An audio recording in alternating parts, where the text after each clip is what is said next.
Junior ডাক্তারদের কর্মবিরতি আজই উঠে যেতে পারে, তাহলে এরপর আন্দোলন কোন পথে?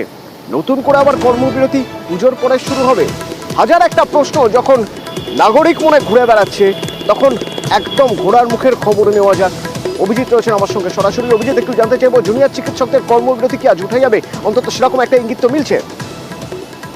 নিঃসন্দেহে অতনু এবং জুনিয়র ডাক্তাররা মধ্যে আরজিকর মেডিকেল কলেজের আন্দোলনকারী জুনিয়র ডাক্তাররা গতকালই তারা সেখানকার সিনিয়র ডাক্তারদের মতামত গ্রহণ করে এবং সেখানে সিনিয়র ডাক্তারদের সংখ্যাগরিষ্ঠ অংশ তারা যেটা জানায় যে এই কর্মবিরতি প্রত্যাহার করে বরং আরো বড় আন্দোলন, তীব্রতর আন্দোলন করা হোক এবং তারপরে তারা রাজ্যের অন্যান্য যে 25টি মেডিকেল কলেজের আন্দোলনকারী ছাত্রছাত্রী তাদের সঙ্গে বৈঠকে বসে এবং সেই বৈঠকে বসার পর যেটা সূত্র মারফত যেটা জানা গেছে, তারা যেটা সিদ্ধান্ত নিতে চলেছে আজকে দুপুরের পর বিকেলের দিকে তারা হয় কলেজ ট্র্যাক থেকে বা মেডিকেল কলেজ থেকে অথবা এসএসকেএম বা পিজি হাসপাতাল থেকে প্রতিবাদ মিছিল বার করবে এবং সেই মিছিল ধর্মতলা পর্যন্ত যাবে এবং সেখান থেকে তারা সম্ভবত ঘোষণা করতে পারে যে এই কর্মবিরতি তারা প্রত্যাহার করছে। তবে তারা সরকারকে একটা চরম সিদ্ধান্ত সময়সীমা দিয়ে দিচ্ছে যে সরকার যে প্রতিশ্রুতিগুলো দিয়েছিল, অর্থাৎ নিরাপত্তা ব্যবস্থা মজবুত করা এবং থ্রেড কালচার বা হুমকি সংস্কৃতিকে রক্ষার জন্য যে ব্যবস্থা গ্রহণ, সেগুলো যদি দ্রুত না করা হয় তবে তারা